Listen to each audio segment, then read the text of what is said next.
Hey, y'all. Tommy here with StoragePug. Welcome to our 62nd episode of Gabfocus. Melissa, 62 episodes. And 105 people already signed in. Oh, Yeah, Crazy. to listen Yeah. to us talk for the 62nd time. I love it. It's so Crazy. fun because like usually we get a spike of people who join right at 2, and then we get a Yes, second wave of people who join at 2:05. I'm part of the 2:05 crowd. that's funny. If I didn't have to be here, I'd be part of the 2:05 crowd. Right. Um, But y'all are in for a treat. Melissa and I have been excited about this episode. When we were planning sessions for the year, we knew we wanted to do something with data because we're the climate's a little different now, right? In the lobby talk, we talked about competition and interest rates and all of these things, and I think people have to be more flexible and they have to like make better decisions, right? And so we thought, who could come in and talk to us about industry data and how to use it? Well, the one and only James McLean from Radius. Plus, James, how are you, man? Welcome to the stage.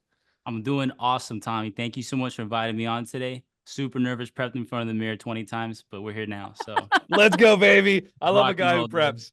Well, I'm glad to have you here, man. I think I mean, you this is all stuff you live and breathe. Yeah. So James, you've been in the industry for 4.5 years. You were a COVID baby. You joined right as the wave was about to hit us.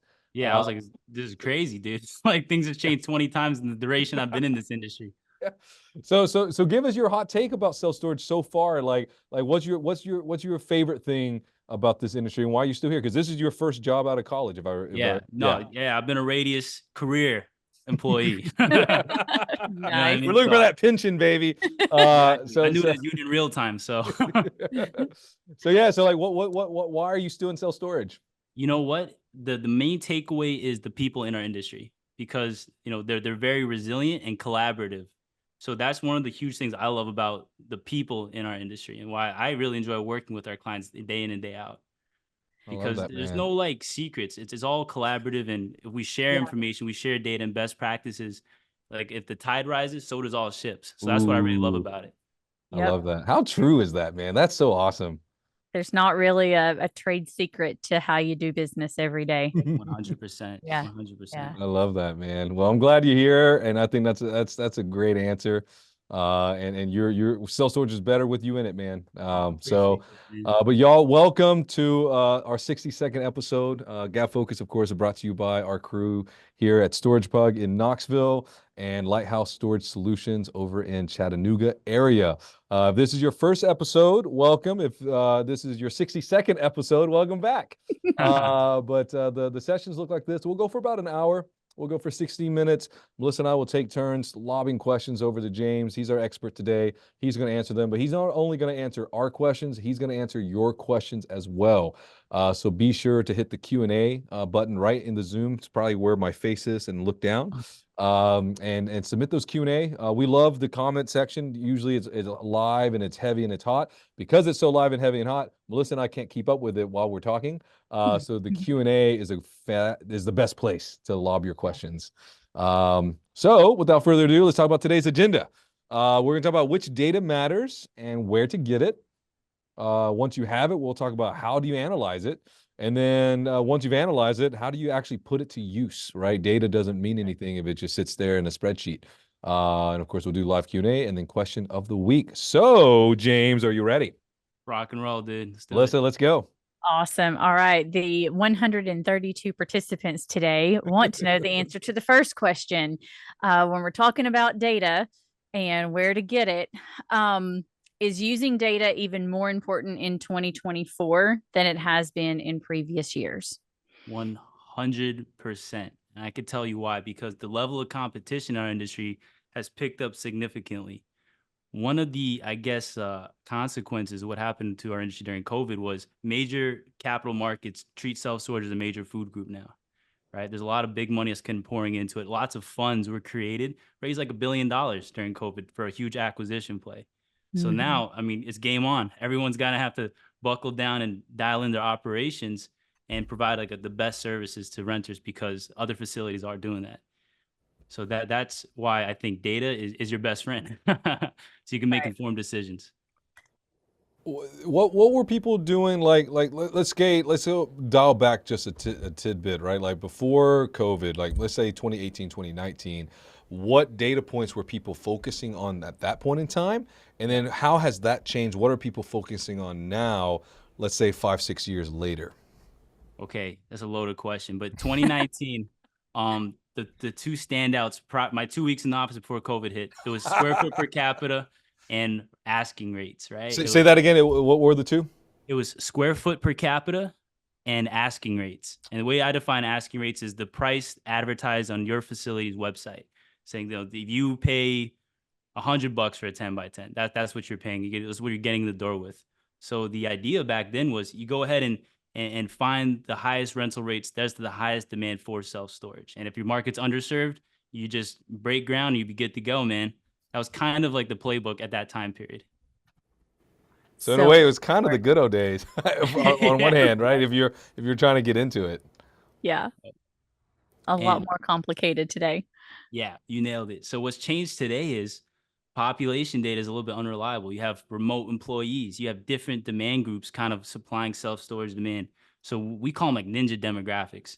There's so many stakeholders that don't show up on the U.S. Census data, or even Esri can't find them because they just go under the radar. So it'll be like military bases, college students, mobile home parks often underreport their population count. And it's not like these guys have a walk-in closet in their Winnebago. So they do need storage.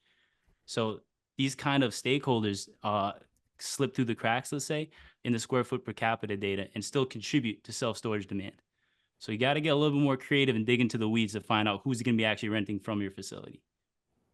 And now the biggest wrench in the wheel comes with asking rates. So a lot of you guys know past 8, 12 months, the big boys, the REITs, have been sort of using price as a lever as demand is softened to drive occupancy. So I'll say that in English in the sense that they've just been lowering the rates you get in the door with. They call them like teaser rates. And then there's no indication really when you're going to hit with an increase, or we call them ECRIs, existing customer rate increase. And then you over time get raised closer to a higher achieved square footage. Mm-hmm. But that process is, you can't figure it out. I don't have a peek behind the curtain. It's proprietary to the facility. So it's not public information. Only time we do get some understanding of it is during the REITs earnings calls. Tommy, okay. Picture paints 1,000 words here. So if you give me a chance to share my screen. Please, man. Yes. No, this is huge. All right. Give me 1 second, man. Let me just share this graph here. See how wild things have gotten. All right. Can you guys see okay? Yeah. Yep, so the dotted line represents asking rates that we track at Radius Plus. So this is everything we pull off the website. And, the punchline is pretty clear that is the gap between achieved square footage that the REITs are reporting and the asking rates is the widest I've ever seen it. During COVID, you see asking rates even higher than achieved square footage because there's so much demand created by COVID. And then now, as demand is softened, more supplies entered the market, like Tommy alluded to earlier. They've just gotten really creative about how to drive occupancy through lowering asking rates. But these guys are making that money back through an ECRI. Mm-hmm. But what is created is, I'll stop sharing this, is sort of how do smaller operators who might not have like the war chest like the REITs have, how do you keep up with that if you sort of lose out on some of that income in those first few months while you're ramping up what your customer is paying? So that's sort of the question mark here, right? Like, how do we still stay active, stay so proactive, and keep pushing our facilities revenue? Mm-hmm. Yeah, I feel like that's the $1 million question that everybody's asking today. How are you supposed to be able to compete with that? So which data should we be tracking and paying attention to today? We should be paying attention to like some of the fundamentals, like how much actual storage is in your area, how much storage is going to come into your area, what's like predicted to pop up and break ground sooner or later. Because that's how you can sort of forecast, is this a good time for me to build an expansion? Or will I sort of be blindsided by 100,000 net rentable square foot public storage popping up next door? Yeah. Yeah. So this is all stuff that's really important. Yeah. Well, to that point, like where do I get that data? Like, if I'm not in the know, where is that public data? Is that info that I can pay for? Like, where can I find out what's in the pipeline in my neighborhood? So we scrape it at Radius Plus, but we keep an eye on public minutes. So if you're actively involved in your zoning board, or you keep an eye on whatever they report, they a lot of times have to approve a self-storage project. It needs to get zoning. So keeping an eye on that for certain keywords, or just hop under Radius Plus and take a look in your trade area to see what's happened in that market. Can just give you a heads up about something that's incoming to your area. Okay.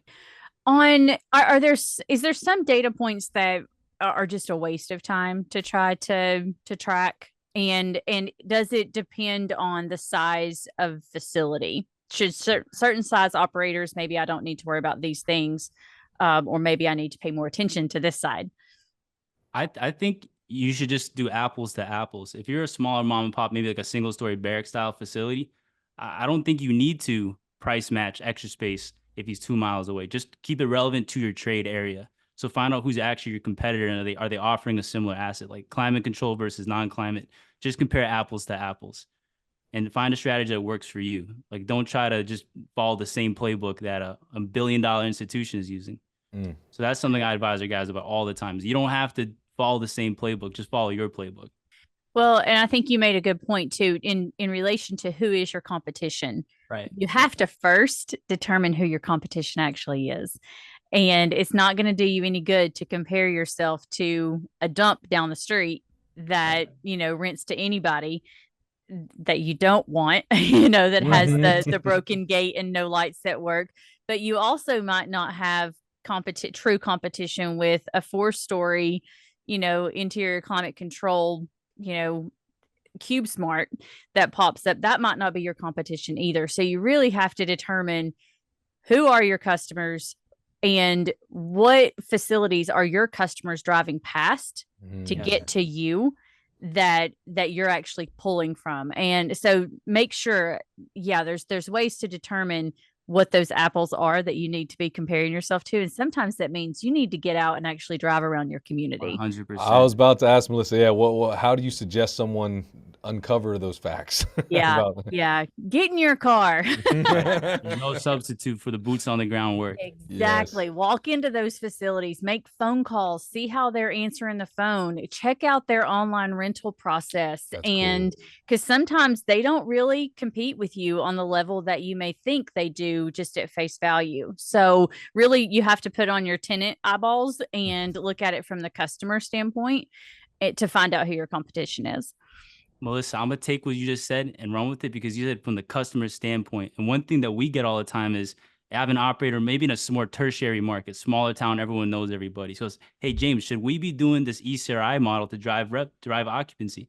And my pushback to that is when you're in a smaller community and people don't have any idea when their rate increase is going to happen, sometimes they feel like a little offended, hoodwinked. It could be feel predatory to just hit you with an increase consistently.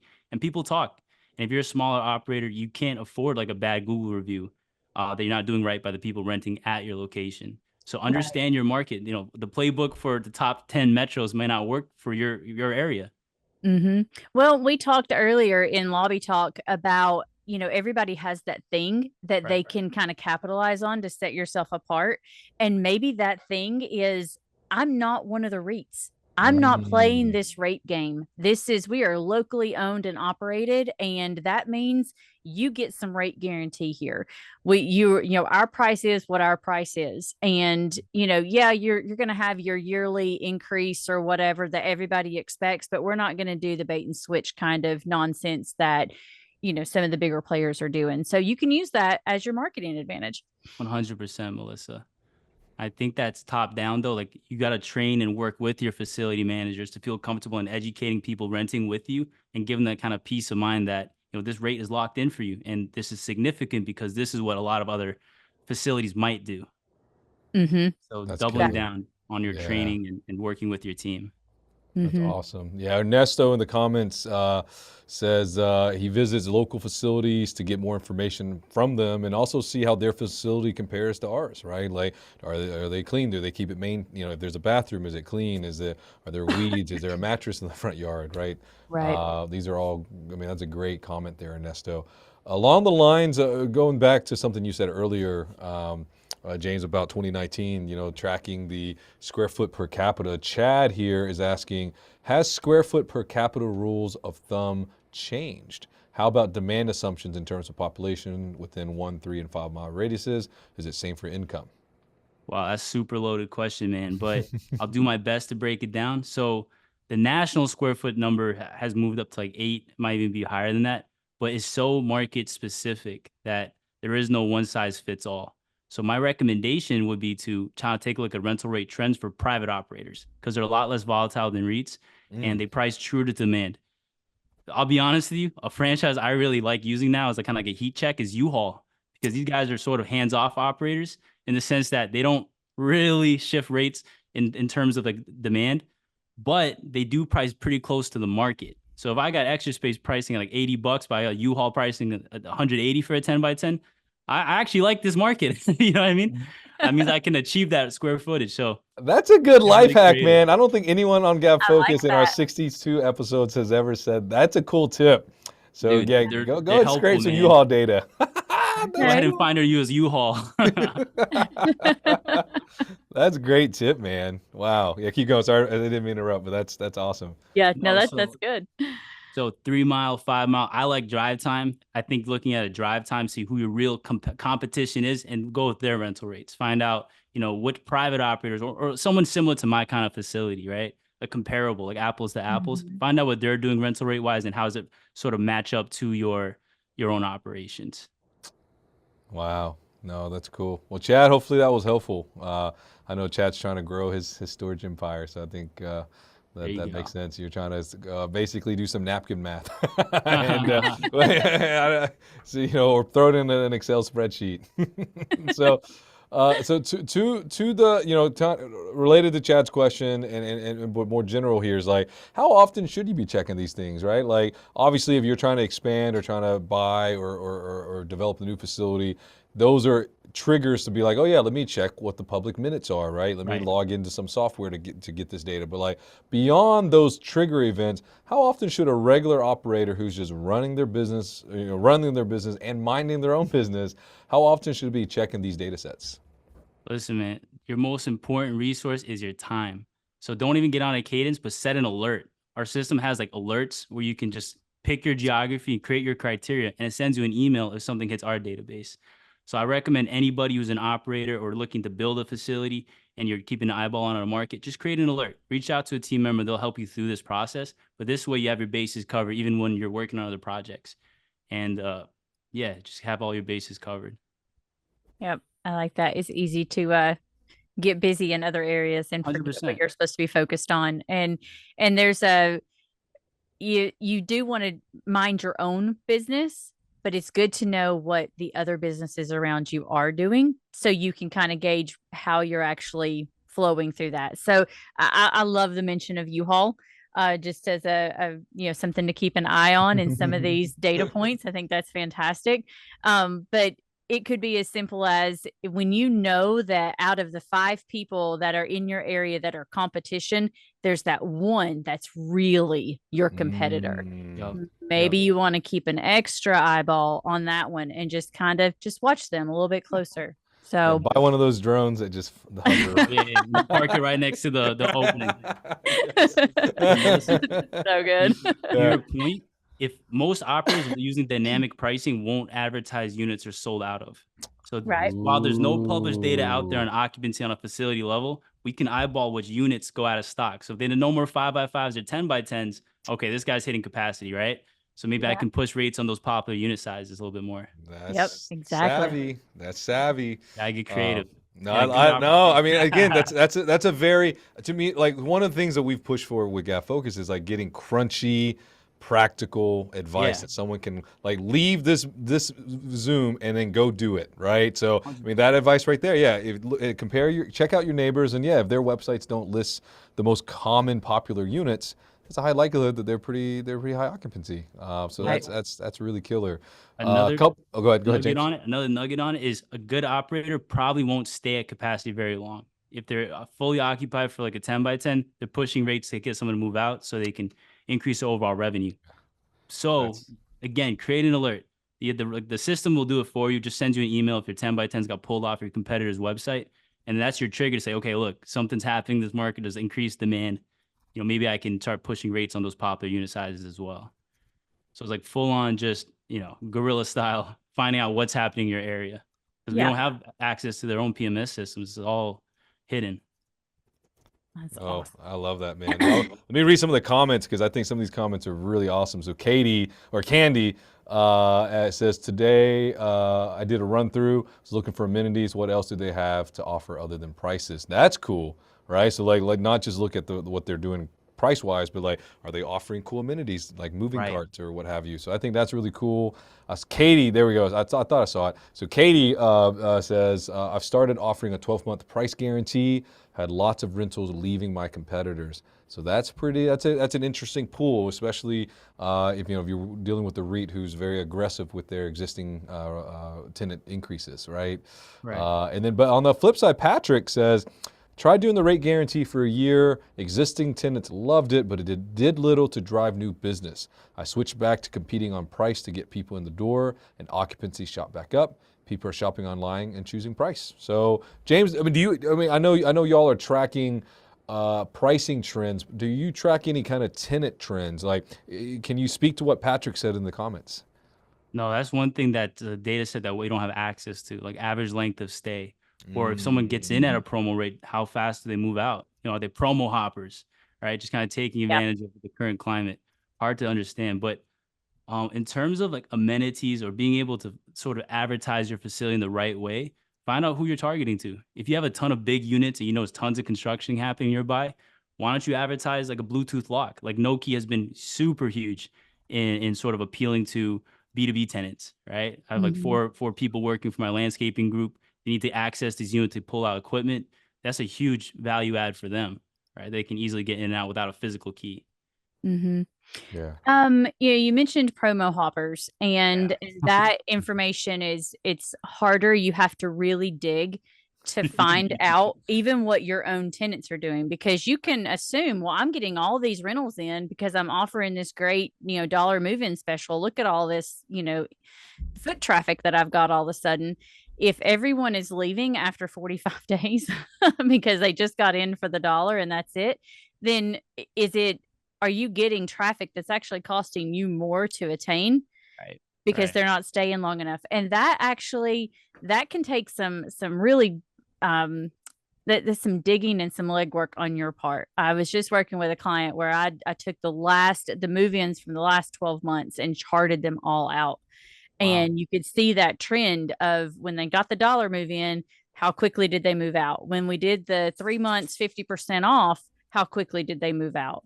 And, the ones that didn't get that refund, I mean, the discount, where are they? And some big information came out of that to like, whoa, wait a minute. We're going to pull this particular promo because it's not working.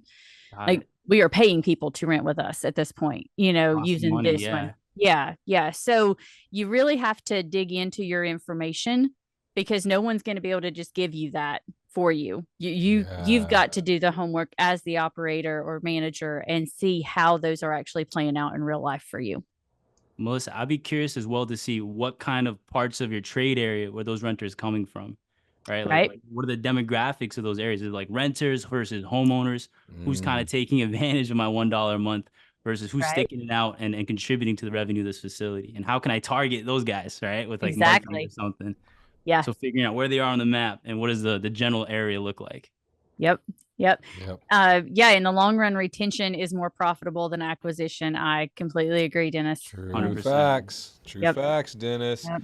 Well, so we talked, James, you touched on like external data, right? Like using Yeah. software, Radius Plus, and I think in Lobby Talk we talked about Store Track and mining the interwebs for the public meeting notes and whatnot. But like, talk to us about first party data. Talk to us about the various sources where I can look at my own data. What are some tips and where should I go to mine my own data?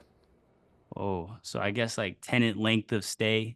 What is the general common thread between tenants that stick it out? What units end up sticking out longest? Is there any type of amenities, a common thread across those that people really love? And what are ways that I can almost not reward, but cater to those groups, make it even more appealing to stick with my facility, like a way to monitor my unit. I could check in on it and make them feel safe, right? Like cameras, fences, all those kind of things. But well, lighting. I think that sort of data is really important to take a look at your own operations and sort of maximize and cater to people who are already supporting your business. I think that kind of speaks to what Patrick said earlier too about, the rate guarantee. The existing tenants loved it, but you weren't seeing, very many new tenants being grabbed by that. Try working on a referral program. When you've got good tenants that they are happy and they're paying the rate that they're supposed to be, like they're going to talk to new people about the rate guarantee. Hey, these guys, they won't go up after 3 months. And let your tenants know, hey, I will pay for your review because I value your opinion that much. I will pay you to talk to somebody else about me. And then they will spread the word about some of those other cool things that you're offering, Patrick. And that's how you get the word out about those harder to market amenities and features like rate guarantees. 100%. Or make the referral work for you. Like make the referral happen. Like I've seen people send letters to the local fire department saying, listen, anybody who's like living quarters are affected by a fire, 1 month free. Don't even put a credit card down. We'll talk to you when it's ready to have that conversation. But getting involved in your community and sort of just putting out some good karma that's going to pay NOI for you down the road regardless. So love just that. involved, try to do something good and it'll pay off for you. Yep. That's a great idea. I love that. No, Caitlin, that's really awesome point. Holy moly. So if you talk to someone who's actually rented a unit and they're straight up telling you, yeah, the increases were killing me, couldn't make it happen, that is the prime target to have an option for a rate guarantee. 100%. Yep. So I guess having some tiers kind of mapped out and relayed to your facility manager goes a long way for sure. That's an awesome point, Caitlin. And then make sure they tell their friends. Yeah.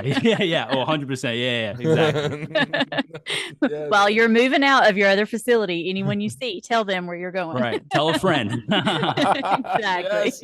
Please do.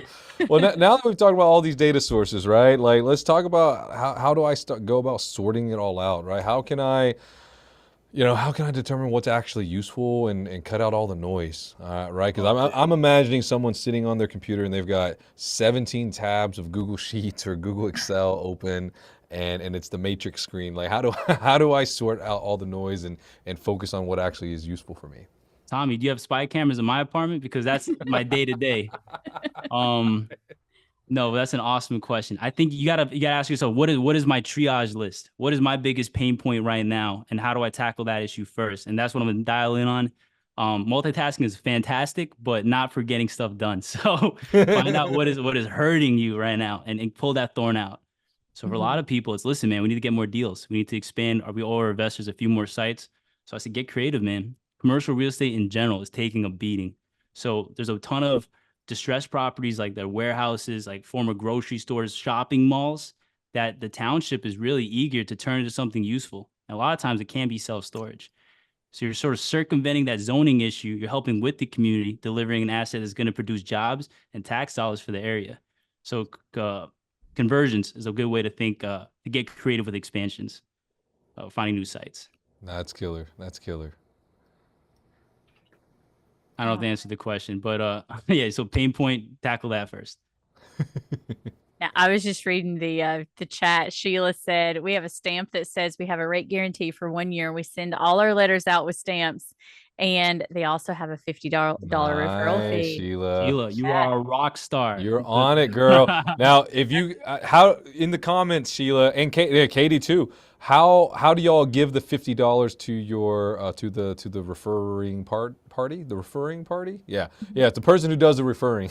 How do you give them that $50? Would love to know how y'all go about doing that. Credit, they're still there. Or okay. Credit if they're still a gift card. Singles. There you go, Matt. Okay, all right. So give them checks. So we had a Gabfocus on with Stacy Maxwell. Yes. And her tip was make a big deal out of it.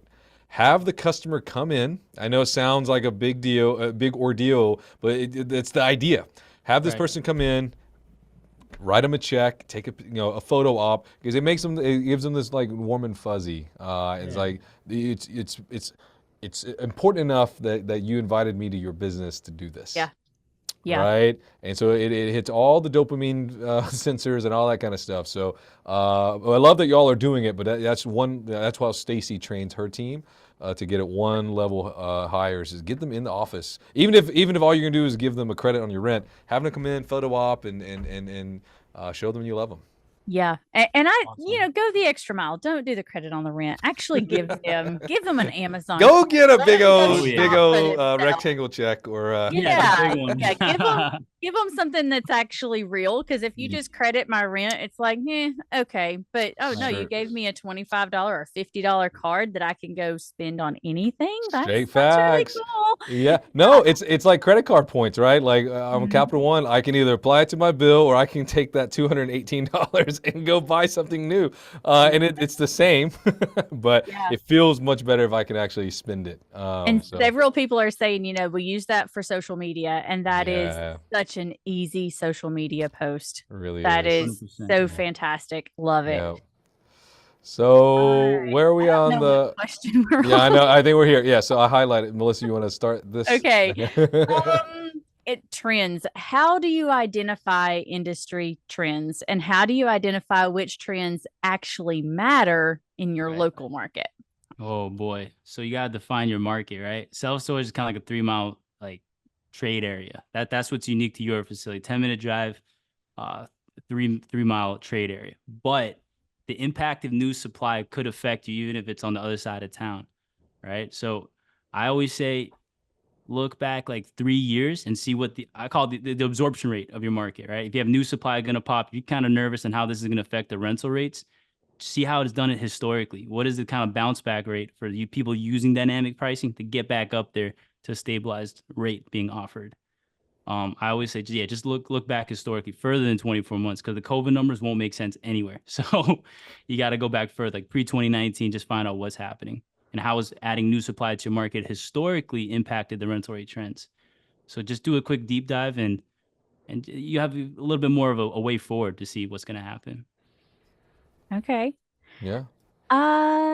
Tommy, we have a anonymous question Ooh. that has come to us through chat. I dig it. Let's ask it. Yeah. I mean, why not? I mean, I think it's good. I Yeah. think it's really good. Yeah.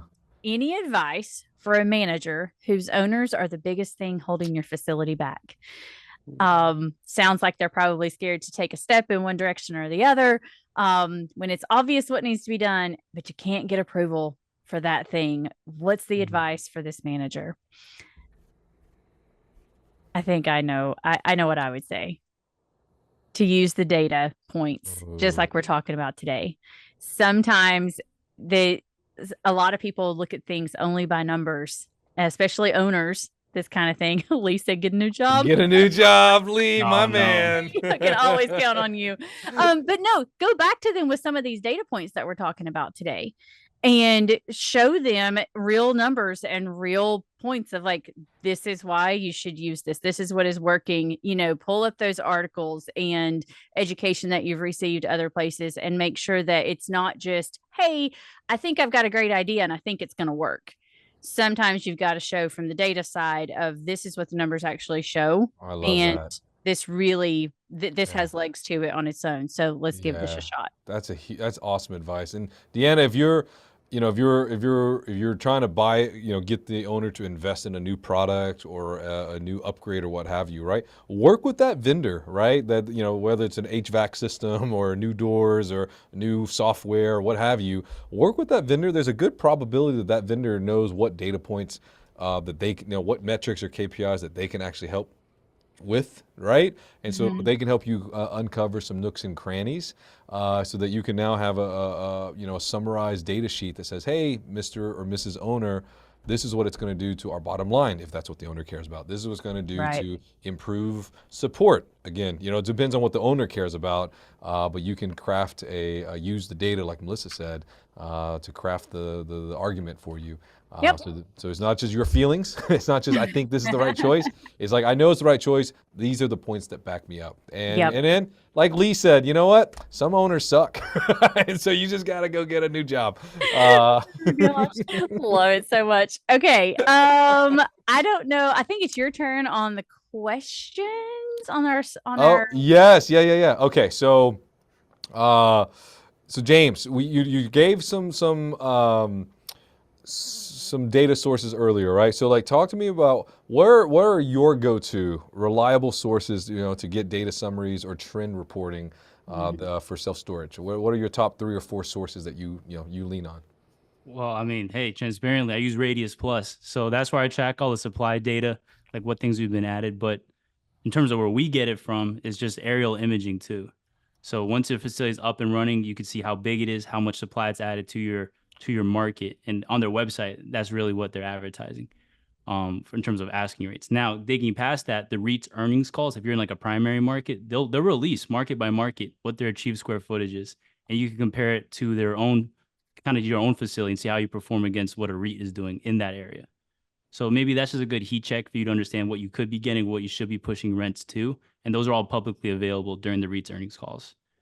So find the biggest player in your primary market and see what they're up to. And that's kind of the what you can aim for. Okay. Okay. Well, that's real. So I guess now that you got your data, you've learned how to analyze it. You've done it. Actually, there's a good question in the Q&A that we didn't touch on because James, we didn't touch on like marketing data too much, right? But Paul asks here, does Google Analytics have all we need to know about how our website is doing? What is an alternative info source for understanding online presence? Damn. I don't know, Tom. Maybe you could speak that better than I can, transparently. Yeah, that's kind of out of the wheelhouse for me. Yeah. So Paul, Google Analytics is a great source, and you should be in tune, right? It depends on how your website is set up. If your website is set up to send events to Google Analytics, like it tells you when somebody rents, when someone reserves, it may tell Google Analytics like where that rental came from. Then your analytics is already doing more than the average analytics. But there are a couple other data sources that I think really impact and show off like your online presence, if that's what you care about, right? I think like 3 come to mind. Number 1 is Google Search Console has tons of awesome data on what people are searching for when your website shows up. Number 2 is your Google Business Profile has a ton of performance data as well. I think there's like a 6 or 7 month look back period, which gives you enough runway to know how well you've done in the last half a year, right? And then the third is your management software. Believe it or not, your website should integrate with your management software to the degree that says, hey, my website has generated, let's say you rent 12 units that month. My website generated 8 of those 12 rentals, right? So your software should have data that supports that argument. So I think those are the 3 that come to mind to me. In addition to analytics, is Google Search Console, Google Business Profile, and your actual management software. I think though between the 4 of those, you'd have a pretty killer understanding of how well you're doing online. And of course, there's a ton of third-party tools out there as well. But if you can be like a pro at those 4 things, you don't need any other tools, in my opinion, at least. And those are all, they're not so high level that they're hard to understand. You can actually work with the data that you get from these sources. Yeah, a lot of these tools they're free. and they're free. Management software not free, but the other 3 are. Right. But no, Melissa, you're spot on, because like so many of these tools are become very technical very quickly. Yeah. Right, and then they start throwing lingo and acronyms at you, and it's like, man, just speak English to me, please. Yeah, and so that's why generally we don't recommend a lot of these third-party tools, because like they're really built for practitioners, and also not all of those tools apply to self-storage. Local marketing and local SEO are very different techniques compared to national or global marketing, right? Ranking for a generic term is way different than ranking for storage units near me. And a lot of these tools may not, give you may give you either false positives or false negatives even. So yeah, Paul, hopefully that's helpful. Yeah, and that's a good point just about the local market. You have to know your local market and be able to apply that to any data that you gather. We were talking before the call started about that 5 mile radius. But what's that drive time look like? 5 miles in Knoxville could be 25 minutes. And that's too far for anyone to drive, very likely, for their storage needs. But so making sure that you understand exactly what you're dealing with in your local area, which goes back to boots on the ground. And have you actually driven to some of the communities that you're trying to target? What does the local piece actually say in response to the numbers that you're collecting? Because sometimes the numbers don't actually pan out in real life the way you expect them to. Love that. Love that. Now, I think that and Store Track, by the way, we mentioned it in Lobby Talk, is they just I don't know if they just added, but they have it now, the ability to look at not just the mileage, but the actual drive time, like Melissa's saying, which is, I think, huge. I actually just was curious. I looked up how far I am from my house, and I'm 5.3 miles from work to home. And it, depending on traffic, it could either take me 8 minutes or it could take me 20 minutes, just depending on the time of day. Yeah. And so that drive time actually does make a pretty big difference. It does. Yeah. All right. So let's talk about actually putting the data to use in our business. What are some basic ways that you can use data to improve your business? And do you have real life examples of these? 100%. So I think kind of riding the same way with drive time is the traffic count of the road that your facility is on. So if you're trying to drive occupancy, get your name out there, and you're trying to decide between digital or physical marketing, there's always these free resources online you can go to find the traffic count for your state on any of the roads. So if you go onto those websites and find out how many cars per day is going to the highway next to your facility, it could be time to invest in signage. Or if maybe the zoning doesn't allow that, you can just get a 40-foot American flagpole just installed in there so you get some type of road visibility. I like it. With a little pug symbol under the American flag. There you go. But yeah, physical marketing, I think, is something often overlooked when we have conversations with people. Cool. And I say, listen, do not underestimate someone driving by and then it clicks in their head that I need storage. And maybe if there's on a highway, you're going too fast to notice unless you have something stand out and get in their face. That's cool. James, how do you go about finding these traffic counts since they're public? Like, what would you Google? What would you put in? It's like a state listserv. So just type in the state traffic count directory. I'll release like a directory on it so you guys have access to all your state traffic count. And it's free, completely free, man. So have access to it. I'll make sure to send it out the newsletter, and I'll send it to you, Tommy, so you can circulate it as well. Yeah, if you send that to me, we'll make sure that we put it in the announcement on the replay. Yeah, 100%. As a resource. Dude. Heck yeah, that's awesome. Because you're trying to figure out what the next step is. How many cars per day is going by you? And another thing we talk about is if you have like a Walmart, like in strip malls are called anchor stores, like things that draw attention, drive foot traffic. Just get you and your two nephews to start putting flyers in the cars in the parking lot, man. Guerrilla marketing, let's go. 100%, dude. There's a will, there's a way. So get your name out there, but do it in a way where you're getting enough exposure. I love that. Well, no, I love that. And I'll plug David and Anna because we actually just launched. Great timing, by the way. Thank you. I'll slip you your Venmo later. But we just launched a flyers template for anyone who wants to actually build their own flyers, but they're not a designer. Anna, who's our director of design, put together a couple great templates for you to start from. All you gotta do is pop in your name, your logo, and a photo, I think. So I'll find the link and I'll put it in the chat. So now you and your nephew and your niece can go canvas Walmart. Drive some numbers. Awesome. So if you're looking to buy or sell, right? Right now, right? So we're in the back half of 2024. If you're looking to buy or sell your facility sometime this year or the next 18 months, what data points should you really be focusing on and paying attention to? So I'll start from the buyer's perspective because that's kind of who we talk to mostly. What is, in your mind, the achieved square footage of the facilities in your area? And it's important because when you talk to the seller, what you're trying to figure out is what are his numbers and how far can I push it operationally just to raise them closer to market level.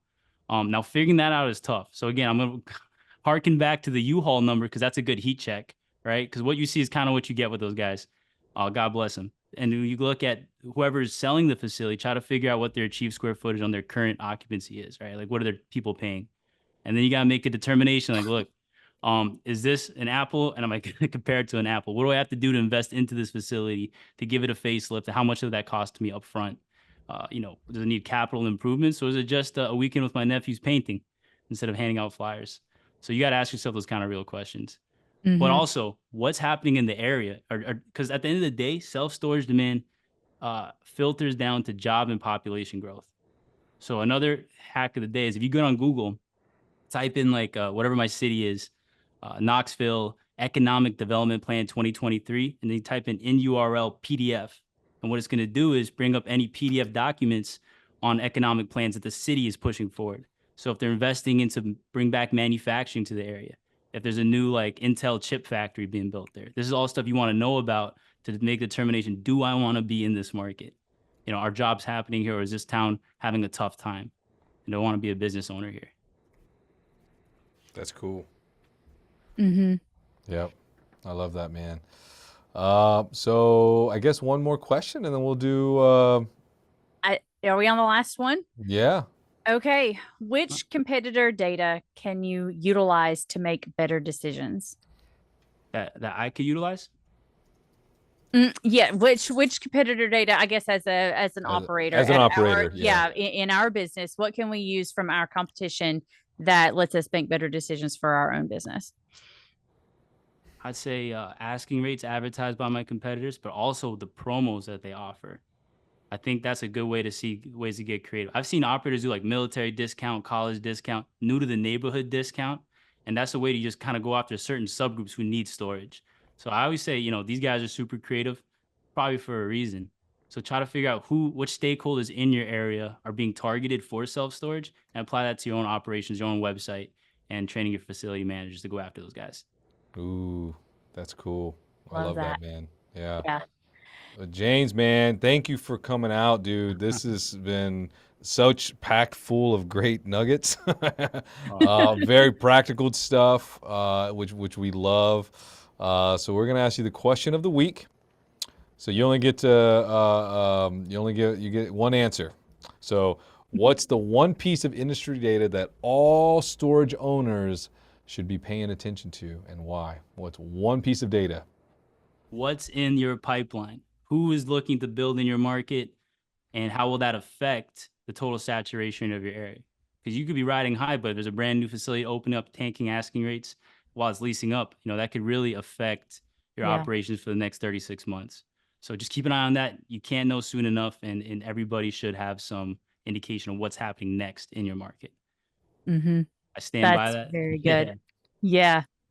We were talking yesterday with Tommy actually about a facility that shared a fence with a public storage. Like that really is going to disrupt business. That's a tough one. Like whose idea was that? Whose idea? Yeah, I know. Who's in the zoning committee? Who got paid? It's crazy, dude. But things like that happen, and there's been so many times that I've gone out to visit a client's property, and right across the street there's CubeSmart, and it's like, oh, that's unfortunate. That's rough. But you have to figure out how to keep doing business, and you're exactly right, James. If you already know what's coming, then you're not in the knee-jerk reaction mode when it happens.